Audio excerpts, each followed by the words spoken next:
एका हिंदी कवीने किती छान म्हटलं आहे, अच्छे कर्म करते रहिए जनाब, क्यों तो हवाएं मौसम का रुख बदल देती है और दुआएं मुसीबतों का रुख बदल देती है। तर एक समुद्र जहाज होता। एकदाची एक गोष्ट आहे की एक समुद्र जहाज एका समुद्रामधून प्रवाशांना घेऊन जात होता।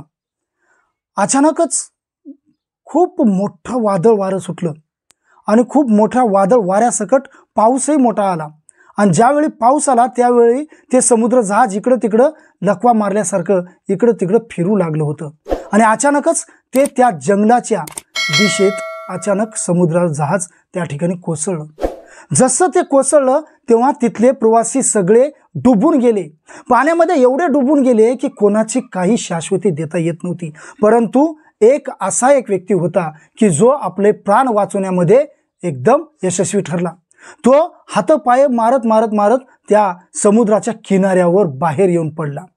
त्याने त्याच वेळी देवाचे आभार मानले, देवाचे धन्यवाद मानले, कारण की त्या व्यक्तीला माहित नव्हतं आणि हे सुद्धा विश्वास नव्हता की आपण जगणार आहोत की नाही। त्याने मागे वळून पाहिलं, मागे वळून पाहतो तर काय समुद्र जहाज पूर्णपणे कोसळलेला आहे। त्याच्यामध्ये लोक दिसेनासे झालेले आहेत, तेव्हा काहीच कळत नव्हतं आणि तो एकदम दुःखी मनाने त्या ठिकाणी बसून तो इकडे तिकडे पाहू लागला। केविलवाणी करुणा दया दृष्टी तो पाहू लागला, परंतु त्या ठिकाणी त्याला कोणी वाचण्यासाठी आलेलं नाही। आलं होतं तर त्याचं कर्म, त्याचं नशीब जे त्याला त्या तिथपर्यंत कुठंतरी त्याच्यामध्ये कोणत्या तरी ठिकाणी एखादी चांगली बाजू असेल की जे एखादे कर्म चांगले असेल की त्या निसर्गाच्या शक्तीने त्याला वाचवलेलं होतं। परंतु तो इकडे तिकडे पाहू लागला की आता आपलं जगणं कसं होईल, एवढ्या कडक जंगलामध्ये, एवढ्या घनदाट जंगलामध्ये आपण राहायचं तर कसं। जिकडे बघावं तिकडे रेताळ आहे, पुढे बघावं तर समुद्र आहे आणि एवढ्या मोठ्या समुद्रामध्ये आपण जीवन बितायचं कसं, हा प्रश्न त्याच्या समोर एकदम यक्ष प्रश्न पडल्यासारखा झालेला होता। काय करावं काही सुचत नव्हतं।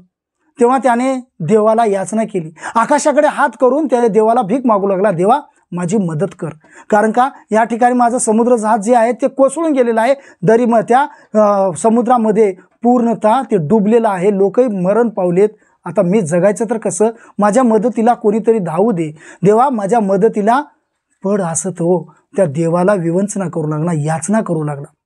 परंतु त्या ठिकाणी त्याला कोणी मदतीला आलेलं नाही।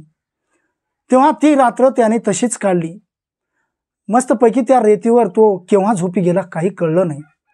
सकाळच्या सूर्योदयाच्या वेळी तो उठला, आणखी देवाच्या पुढे हात पसरून म्हणू लागला की हे देवा माझी मदत कर, मला वाचव, मला कुठेतरी या सृष्टीमधून या बाहेर काढ, या समुद्राच्या या जंगलाच्या या सर्व बाबीतून मला बाहेर काढ।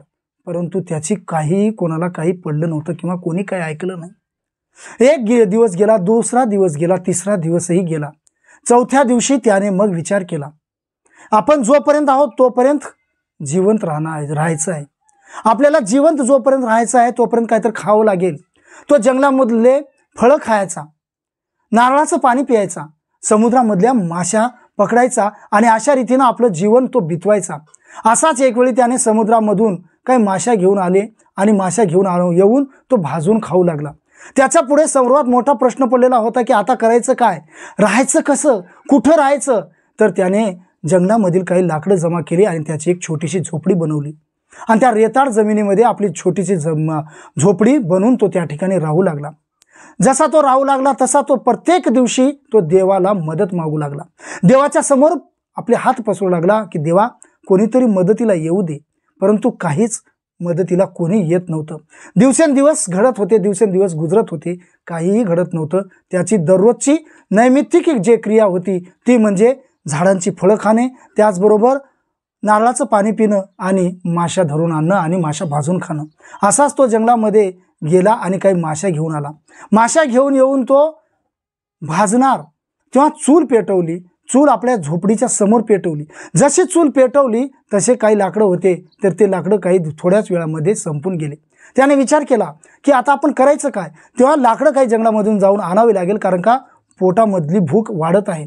म्हणून तो जंगलाच्या दिशेने निघाला, लाकडं आणण्यासाठी निघाला। एवढ्यामध्ये थोड्याच वेळामध्ये त्याने लाकडे आपले सर्व लाकडाचा जुगडा, लाकडाचा भारा बांधला आणि तो लाकडाचा भारा घेऊन त्या झोपडीकडे येऊ लागला। पाहतो तर काय त्याला आश्चर्य वाटलं, अचानकच त्याच्या झोपडीनं आग पेटलेली होती, झोपडी जळून खाक झालेली होती, पूर्ण झोपडीचा तो जळून खाक झालेला धूर आकाशामध्ये जात होता। हे सर्व पाहून त्याला फार वाईट वाटलं, दुःख वाटलं, डोळ्यामधून आसवाचा कल्लोळ येऊ लागला। त्याने देवाला आणखी म्हणू लागला की देवा, मी दररोज तुला याचना करत होतो, दररोज तुझी प्रार्थना करत होतो की मला मदतीला कोणाला तरी पाठव, माझ्या मदतीला धाव, परंतु कोणीच आलेलं नाही। आणि ज्यावेळी मी हे सर्व सोडून दिलं होतं, ह्या अपेक्षा सोडून दिल्या होत्या आणि मी एक झोपडं करून आलो, ते झोपडं सुद्धा तू जाळून टाकलंस, तेव्हा तू फार निर्दयी आहेस देवा, तू फार निर्दयी आहेस, असं म्हणून तो देवाला कोसू लागला। त्याच वेळी तो आपल्या याच दुःखामध्ये ती रात्र तशीच गेली, तसाच तो रेतीवर झोपी गेला। उद्या उठून एक सूर्य उगवला।